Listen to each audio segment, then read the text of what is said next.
Selamat sore. Ketemu lagi di Bincang Politik. Nah, di Bincang Politik hari ini saya sudah bersama dengan anggota Bawaslu Kota Bandar Lampung, Bang Yahnu. Ya. Iya, manggilnya Bang aja kali ya. Ya, nggak apa-apa. Masih muda soalnya. Iya, gimana Bang kabarnya? Sehat? Alhamdulillah sehat. Ya, terima kasih udah datang ke sini. Ini Ya, pertama kalinya loh sama-sama. kita ketemu. Betul. Mudah-mudahan ke depan akan lebih sering ketemu lagi. Iya, amin. Ya harus ya kayaknya ya. Iya, itu nggak ada kesibukan Bang hari ini? Alhamdulillah untuk hari ini belum ada karena memang dalam konteks tahapan pemilu masih pembahasan tahapan di tingkat pusat gitu. Kita masih menunggu. Masih menunggu. Terkait dengan tahapan pemilu yang akan berlangsung di 2024. Oh, 2024. Jadi sekarang masih agak-agak slow lah ya. Agak slow masih. Iya. Nah Bang, sebelum kita ngobrol nih, kan ini kan pertama kalinya ya aku ketemu Bang Yahnu. Betul. Ya. Dan mungkin juga yang nonton ini juga baru pertama kalinya ngeliat Bang Yahnu. Bang Yahnu udah lama ada di Bawaslu? Saya di Bawaslu Kota Bandar Lampung itu sejak 15 Agustus 2018. Wah. Jadi kami berlima itu dilantik oleh Bawaslu RI di Jakarta secara serentak pada tanggal 15 Agustus 2018 sebanyak 1.914 orang seluruh Indonesia.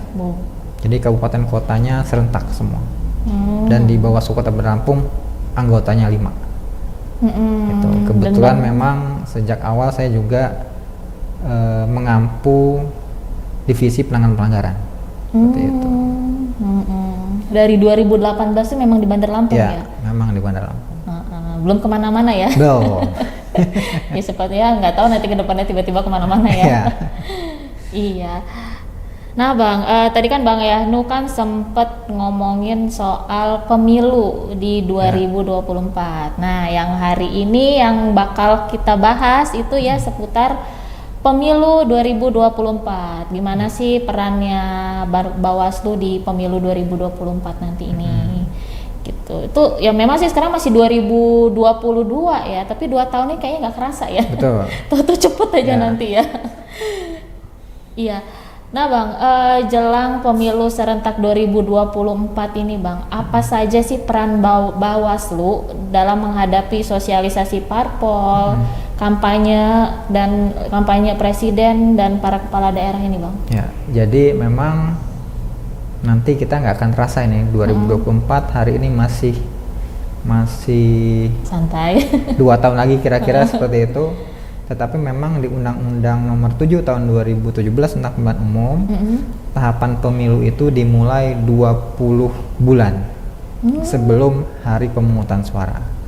Jadi memang kalau memang clear and clean gitu ya, pembahasan mengenai tahapan pemilu itu rencananya gitu kan akan dimulai di bulan Juni 2022. Artinya bulan depan insya Allah jika memang peraturan KPU tentang tahapan program dan jadwal sudah ditetapkan, kita akan langsung tancap gas kira-kira begitu. Nah, terkait dengan apa sih peran Bawaslu untuk menghadapi pemilu 2024, pada prinsipnya Bawaslu Republik Indonesia dari pemilu-pemilu sebelumnya bahkan dari 2014 itu selalu membuat yang namanya indeks kerawanan pemilu. Jadi apa itu indeks kerawanan pemilu? Jadi indeks kerawanan pemilu itu adalah semacam alat atau instrumen bagi jajaran pengawas pemilu dalam rangka mendeteksi, kemudian mendeteksi secara dini potensi-potensi pelanggaran atau kerawanan yang akan terjadi di pemilu 2024. Nah, itu sudah kita lakukan dari 2014. Jadi setiap pemilu misalkan di 2014, 2019, nanti juga 2024 kita masih akan melakukan hal yang sama. Nah, biasanya IKP ini digunakan untuk memetakan daerah-daerah yang rawan di mana saja. Rawannya rawan apa? Misalnya di daerah A gitu ya. Di 2014 rawannya masalah politik uang misalnya. Nanti kita upayakan misalnya di tahun 2024 apakah masih daerah itu yang sama atau tidak? Karena nanti akan jadi fokus pengawas pemilu. Mengingat jumlah pengawas pemilu kan hari ini memang terbatas gitu ya. Kalau kita sorot secara struktural, di Bawaslu RI itu ada 5 orang, kemudian di Bawaslu Provinsi 5 atau 7 orang, kemudian di Bawaslu Kabupaten Kota itu 3 atau 4 atau 5 orang, di tingkat kecamatan ad hoc-nya ini itu 3 orang per kecamatan, di tingkat kelurahan atau desa itu hanya 1, pun dengan tingkat TPS itu juga hanya 1. Artinya kalau kita tidak buat strategi perumusan IKP ini, maka nanti kita takutnya tidak fokus pengawasannya ke daerah-daerah yang memang rawan potensi pelanggaran. Jadi pada prinsipnya keberadaan IKP ini adalah untuk kita bisa mengambil keputusan kira-kira nanti fokus pengawasan kita di daerah mana, seperti itu. Nah, biasanya juga selain menyoroti soal politik uang, kita juga akan bicara soal misalnya ada potensi pelanggaran netralitas ASN misalkan di daerah mana yang cenderungnya lebih banyak dibandingkan yang sebelumnya. Kemudian juga masalah netralitas penyelenggara misalnya. Kemudian pelanggaran di masa kampanye dan seterusnya seperti itu. Nah, jadi persiapannya itu. Kemudian yang kedua, Bawaslu hari ini memang sedang berupaya untuk menjaring aspirasi. Kalau saya boleh singkat biar agak mudah diingat, jaring asmara lah, jaring aspirasi masyarakat gitu kan, gitu. Dengan programnya namanya Bawaslu Mendengar. Artinya mungkin di situ akan nanti diberikan masukan oleh kelompok-kelompok masyarakat dari berbagai elemen stakeholders untuk penguatan Bawaslu dalam rangka memaksimalkan perannya menghadapi pemilu 2024. Di Bawaslu Kota Bandar Lampung sendiri kita juga pelan-pelan gitu ya sudah mulai berupaya mengadakan kegiatan-kegiatan sosialisasi walaupun bentuknya masih online atau daring seperti itu. Setidaknya itu yang sudah dilakukan oleh Bawaslu maupun Bawaslu Kota Bandar Lampung dalam hal menghadapi persiapan di pemilu 2024. Seperti itu. Iya. Nah Pak, menyinggung sedikit soal politik uang ya Pak ya, itu kalau saya nggak salah itu adalah salah satu pelanggaran yang masih cukup sering terjadi ya Pak ya. Jadi kadang itu ada yang sampai sembunyi-sembunyi gitu. Itu gimana Pak ini dari Bawaslu sendiri ini Pak? Kan kadang ada yang banyak banget kayaknya triknya gitu ya.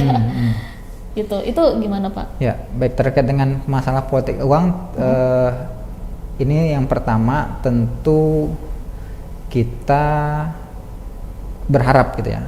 Ini tentu kita berharap yang namanya pemilu ini kan bukan hanya agendanya penyelenggara, gitu ya. Tetapi ini adalah agenda kita bersama yang sama-sama harus kita sukseskan secara bersama-sama.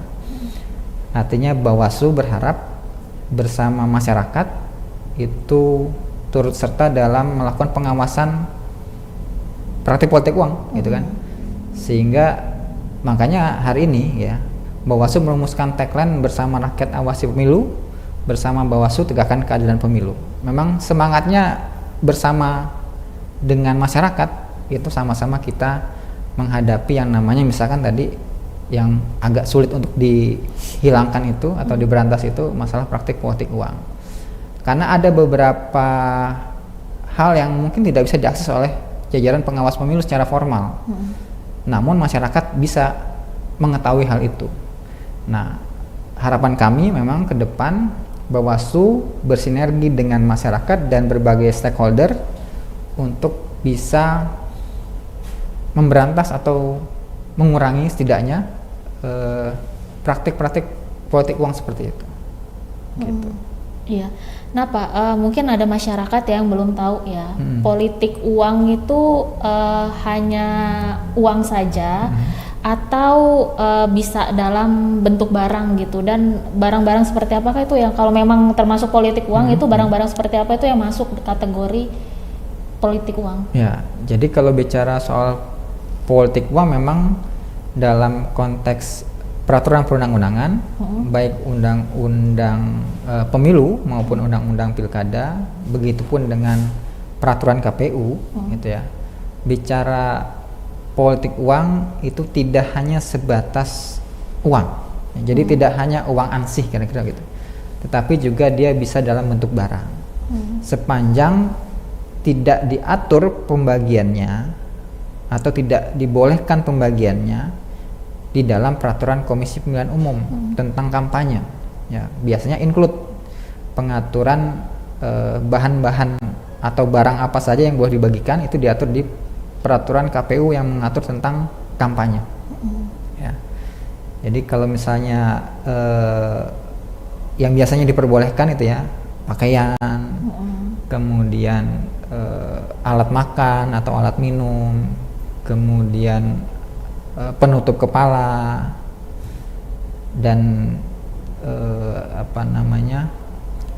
stiker dan sejenis itulah kira-kira. Namun apabila kemudian yang tidak diatur seperti beras, minyak gitu, atau gula, elemen bahan pokok ya, gula, nah itu menjadi indikasi gitu ya adanya praktik politik uang. Nah, praktik politik uang itu kan biasanya diberikan oleh calon atau pasangan calon, atau misalnya tim kampanye, atau juga bisa pihak lain ya gitu, kayak gitu, yang bertujuan untuk mempengaruhi pemilih untuk memilih calon tertentu atau tidak memilih calon tertentu misalnya, atau misalkan membuat suara tidak sah dan seterusnya. Jadi yang seperti itu kira-kira bahan-bahan yang tidak boleh dibagikan dan boleh dibagikan. Semuanya nanti akan diatur secara teknis dalam peraturan KPU tentang kampanye. Seperti itu. Apabila ada masyarakat atau warga yang menemukan politik uang, itu dia harus bagaimana? Mungkin ada yang takut mau melaporkan, gitu. Ya, sebagaimana tadi saya sampaikan, memang harapan kita masyarakat bisa menyampaikan hal tersebut paling tidak, gitu ya. Jika mereka takut melaporkan, menyampaikan hal tersebut sebagai informasi awal. Biarlah nanti jajaran pengawas pemilu yang melakukan penelusuran terkait dengan dugaan pelanggaran praktik politik uang yang masuk kategori itu tindak pidana pemilu atau pemilihan. Gitu.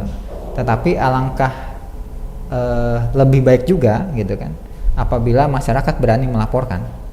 Ya. Itu sebagai bentuk komitmen kita semua menjaga kompetisi politik di Lampung, khususnya di Kota Bandar Lampung, itu agar berjalan lebih sehat dan kondusif seperti itu kan. Memang di beberapa kesempatan di pemilu maupun pilkada kita bersama stakeholders melakukan deklarasi untuk menolak praktik politik uang, kemudian ujaran kebencian, hoax ataupun isu sara. Tetapi sekali lagi itu tidak cukup kan itu kan. Kita butuh aksi nyata, gitu, untuk bisa bersama-sama memberantas praktik-praktik seperti itu. Ya intinya jangan takut ya. Ya, jangan takut. Biasanya yang ditakutin itu kan kalau ketahuan itu aku yang laporin gitu. Nggak akan ketahuan ya Pak ya. Ya.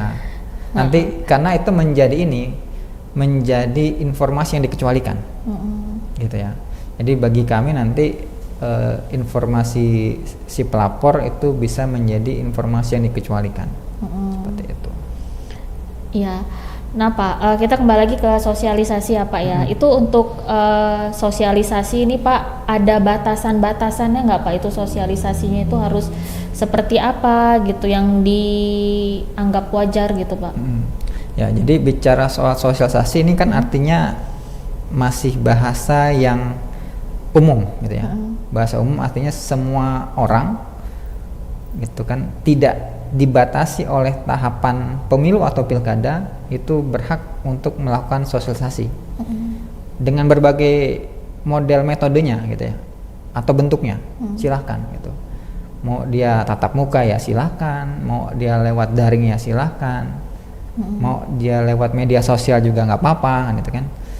Tetapi akan berbeda nanti ketika misalnya sudah diketok palu nih peraturan KPU tentang tahapan program dan jadwal. Kemudian apalagi kalau misalkan nanti sudah ada yang namanya daftar calon tetap, ditambah sudah memasuki masa kampanye. Nah, maka akan terikat gitu kan kegiatan-kegiatan sosialisasi yang kemudian nanti dinamakan kampanye itu ya, untuk memperkenalkan visi, misi, program, citra diri kepada pemilih kan gitu. Itu akan terikat dengan aturan-aturan yang tercantum dalam ketentuan undang-undang pemilu maupun pilkada dan aturan-aturan teknisnya seperti PKPU dan Perbawaslu. Gitu. Iya, jadi artinya tuh nanti sudah ada aturan yang mengikat ya. Nanti tapi setelah adanya pertama setelah PKPU tahapan ini ditetapkan, kemudian nanti ada daftar calon tetap, ditambah nanti mungkin masuk masa kampanye. Tapi kalau untuk saat ini ya monggo-monggo saja gitu kan, artinya tidak dibatasi dan tinggal berdasarkan kreativitas dan inovasi dari masing-masing bakal calon. Begitu. Iya. Nah nanti Pak ketika sudah ada aturan itu ya Pak ya, dan ada yang melanggar aturan, itu apakah ada sanksinya atau seperti apa Pak? Ya, tentu saja ada sanksinya. Jadi kalau misalkan konteks kami di Bawaslu itu kan tetap pada prinsipnya ya, mengedepankan yang namanya upaya-upaya preventif gitu ya, pencegahan. Ya, tetapi apabila itu kemudian tidak diindahkan atau anggap saja tidak didengarkan lah oleh para bakal calon atau calon peserta pemilu ataupun pilkada, akan ada sanksi yang akan nanti diterapkan gitu kan. Jadi kalau misalkan kita pelanggaran itu ada 4, pelanggaran administrasi, kemudian ada pelanggaran kode etik, ada pelanggaran pidana pemilu, dan ada pelanggaran peraturan perundang-undangan lainnya gitu. Jadi ini ada sanksinya dari setiap pelanggaran ini ada sanksinya masing-masing. Nah, seperti itu. Iya. Nah Pak, kan PNS sama karyawan BUMN itu kan harus netral. Betul. Ya Pak ya. Nah sejauh mana sih peran Bawaslu itu agar PNS dan karyawan BUMN ini tetap netral sebelum dan sesudah tahapan dan selama masa kampanye ini Bang? Ya. Jadi Bawaslu ini di tahun 2018 itu sudah mengeluarkan yang namanya Peraturan Bawaslu Nomor 6 2018 tentang pengawasan netralitas aparatur sipil negara, ya, kemudian TNI dan Polri. Ya, jadi bukan hanya karyawan BUMN sebenarnya atau bukan hanya ASN, tetapi TNI Polri saja itu masuk dalam kategori pengawasannya Bawaslu. Nah, dengan adanya peraturan itu ditambah misalnya adanya undang-undang ASN yang memang di situ mewajibkan seorang ASN itu untuk netral, kita punya strategi setidaknya untuk hari ini, dan dalam upaya pencegahan itu kita selalu mengingatkan para ASN melalui surat-surat himbauan yang ditujukan kepada kepala lembaga atau organisasi perangkat daerah, supaya mereka mengingatkan bawahannya agar dalam kontestasi pemilu maupun pilkada itu tidak berpihak kepada siapapun atau terpengaruh dengan kepentingan manapun. Gitu. Iya. Nah, kalau ada PNS atau karyawan BUMN ini yang ternyata dia tidak netral, dia menjadi tim sukses, itu bagaimana Pak? Ada sanksinya? Ya. Jadi terkait dengan ASN atau karyawan BUMN atau misalkan ada TNI Polri yang tidak netral, yang kemudian nanti dia diproses pelanggarannya di Bawaslu, itu sanksinya diberikan oleh pihak yang memiliki kewenangan untuk memberikan sanksi. Lalu di mana letak wewenangnya Bawaslu? Bawaslu tetap bisa memproses penanganan pelanggarannya. Jadi misalkan ada yang melapor ke Bawaslu, ada ASN yang nggak netral misalkan, ya dilaporkan, Bawaslu akan menerima laporan itu, kemudian melakukan kajian awal, meregistrasinya, mengklarifikasi pelapor dan terlapor, lalu kita akan membuat kajian dan menyimpulkan, gitu kan.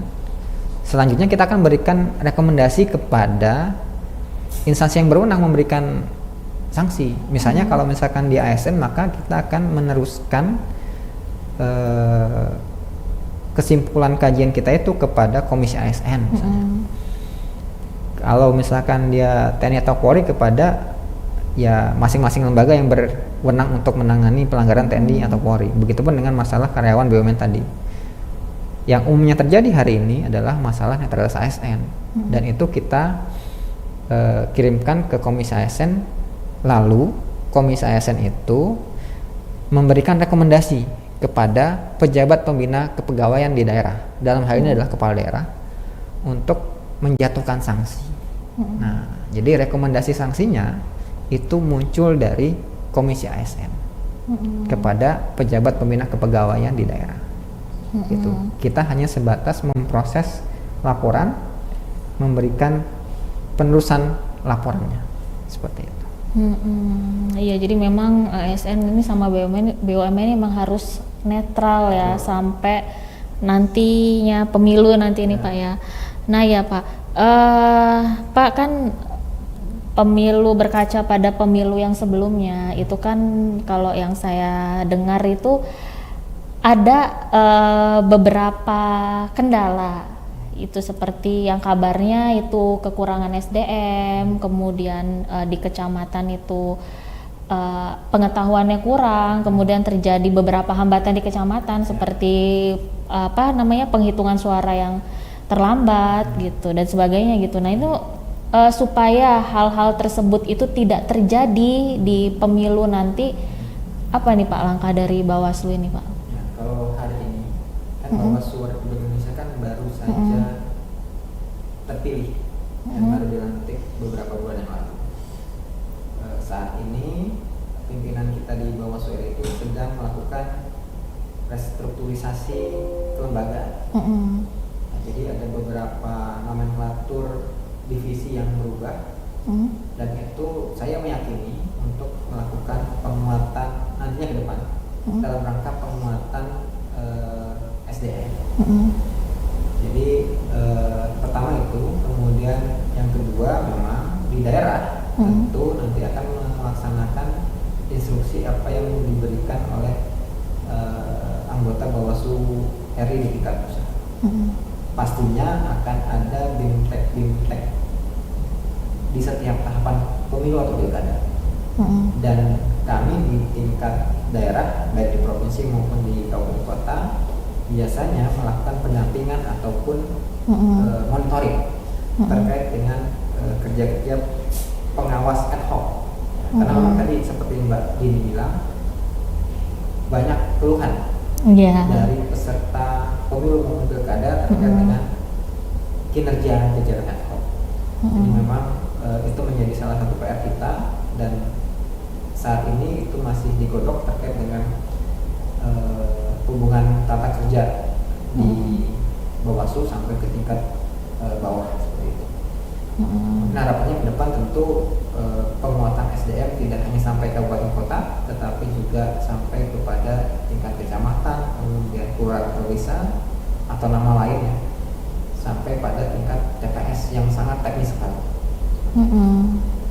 Iya, nanti di 2024 ini kalau nggak salah dia pemilu serentak Pak ya, hampir 1 tahun nanti pemilihan, ada presiden, kemudian ada wali kota juga ya, pilkada juga, pemilihan DPR juga gitu ya. Pemilu serentak nasional itu adalah untuk memilih anggota DPR, anggota DPD, kemudian anggota DPRD kabupaten kota dan provinsi,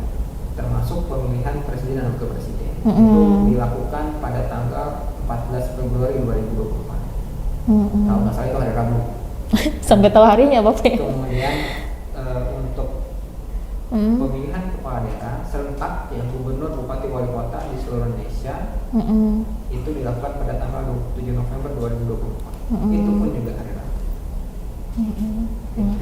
Oh jadi Bang Yanu ini udah merhatiin ya harinya ya? Tanggal segitu tanggalnya pas hari Rabu. Rata-rata hari pemilihan itu, pemilu itu pemungutan suaranya dilakukan di hari Rabu. Oh gitu ya? Iya, coba diperhatikan. Saya mau nggak pernah merhatiin harinya ya. Berarti Bang Yanu ini tanpa harus ngeliat harinya udah tahu ya pasti Rabu gitu ya? Makanya kemarin sempat ketika kita mau mengadakan diskusi, kenapa kita nggak buat yang namanya diskusi Rabuan aja? Karena pemilu dan pilkada ini rata-rata hari Rabu. Iya, udah itu ya. Nah Bang, nyinggung sedikit ya, nanti kan bakal ada pilkada juga nanti ya. Di pilkada sebelumnya itu kan sempat di membatalkan kemenangan paslon gitu. Nah itu ada nggak sih langkah dari Bawaslu supaya itu tidak terjadi lagi gitu? Ya, yang pertama saya ingin sampaikan bahwa Bawaslu memiliki anggaplah tiga fungsi utama. Yang pertama itu kan pencegahan, kemudian yang kedua penanganan pelanggaran, dan yang ketiga itu pemberantasan sengketa. Nah, jadi kalau dalam konteks tadi supaya nggak terjadi lagi, ketika kita dalam tataran pencegahan, jangan sampai nanti ada pembatalan calon lagi, kira-kira kan begitu. Nah, tentu kita akan melakukan koordinasi kelembagaan ya, dengan berbagai stakeholders supaya pemilu maupun pemilihan kita nanti itu ini berjalan secara kondusif. Kemudian yang kedua yang juga perlu diketahui, Bawaslu ini kan dalam melakukan penanganan pelanggaran pemilihan itu nggak sendirian. Ya, artinya seperti misalkan pidana pemilu misalnya atau pidana pemilihan ya, itu kita bersama dengan Gakumdu. Ya, Gakumdu itu selain pengawas pemilu di dalamnya ada kepolisian dan kejaksaan. Kalau kemudian ini berhasil kita samakan persepsinya, ini nanti akan terus ke pengadilan, gitu kan? Nantinya kan tidak di Bawaslu lagi. Kemudian misalnya juga seperti kasus kemarin di Pilkada Kota Bandar Lampung, itu kan Bawaslu provinsi yang punya kewenangan. Nah, Bawaslu kota sepanjang yang kami lakukan pengawasan itu tidak ada persoalan praktik politik uang. Jajaran kami di tingkat kecamatan juga tidak menemukan hal itu, di tingkat kelurahan pun demikian, dan tingkat TPS pun demikian. Tetapi kan pada faktanya di hari H pemungutan suara laporannya langsung ke Bawaslu provinsi. Ya, dan memang kewenangan untuk menyelesaikan pelanggaran administrasi yang terstruktur, sistematis dan masif itu menjadi kewenangan Bawaslu provinsi. Ternyata putusan Bawaslu provinsi kan juga nggak bisa dilaksanakan oleh mereka sendiri kan, atau jajaran Bawaslu, harus lewat SK-nya KPU kan. Jadi kan eksekusinya juga oleh KPU. Tidak diterima, keberatan mengajukan ke Mahkamah Agung. Artinya kan ada beberapa lembaga yang terlibat dalam proses ini. Nah, artinya memang harus ada satu frame supaya jangan sampai lagi terjadi hal atau peristiwa serupa. Karena memang sepanjang 2017 ya,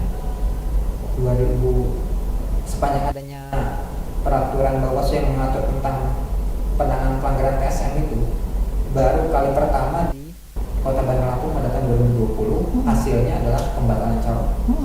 Ya, walaupun kemudian dihidupkan kembali lah kira-kira begitu dengan putusan dari Mahkamah Agung.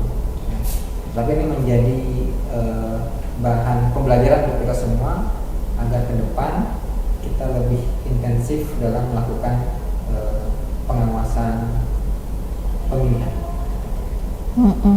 Iya, artinya Bawaslu ini berusaha gimana caranya nanti 2024 itu pemilu ini lancar, Ya. tanpa pelanggaran, berlangsung kondusif ya. Harapannya seperti itu ya, Bang. Dan itu tidak mungkin akan terjadi tanpa adanya tadi dukungan dari masyarakat luas. Iya. Iya, kalau masyarakatnya diem-diem aja gitu kan, cuek aja ya selesai juga ya, Bang ya. Susah. Iya. Nah, Bang, sebelum kita tutup ini mungkin ada yang mau Bang Yahnu sampaikan? Ya, mungkin sedikit. Hmm. Saya berharap sebagai anggota Bawaslu Kota Bandar Lampung, Hmm.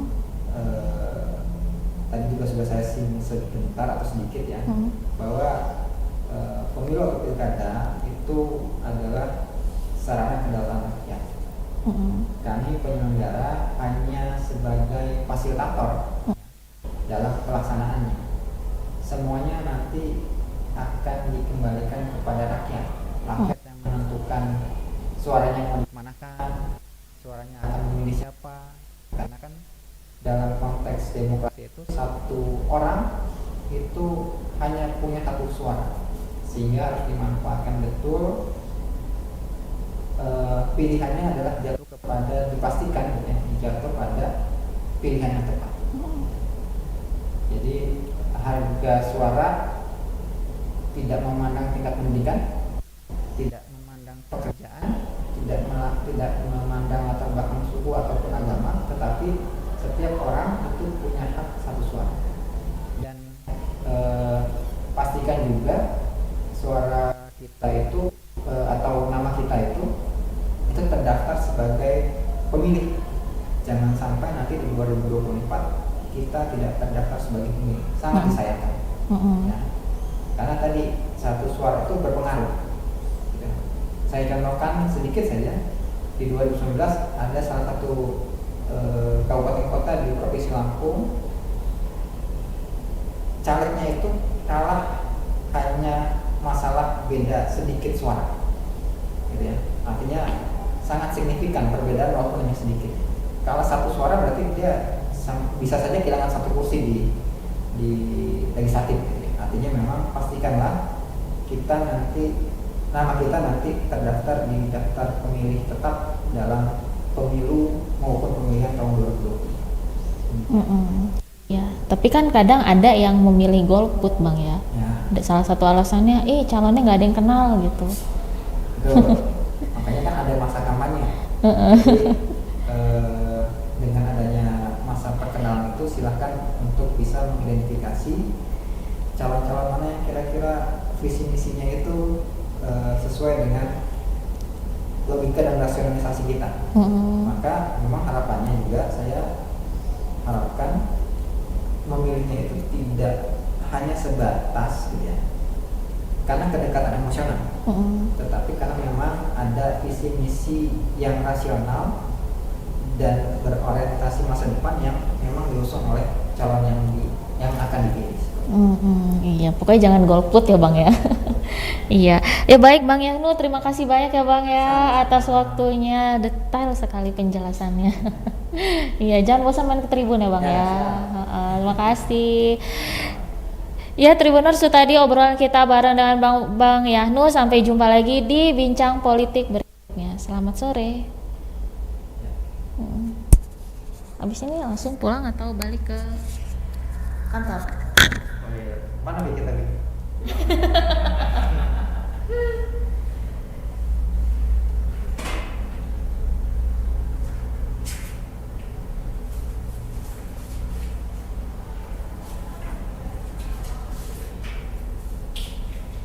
Makanya kadang saya agak bingung kemana.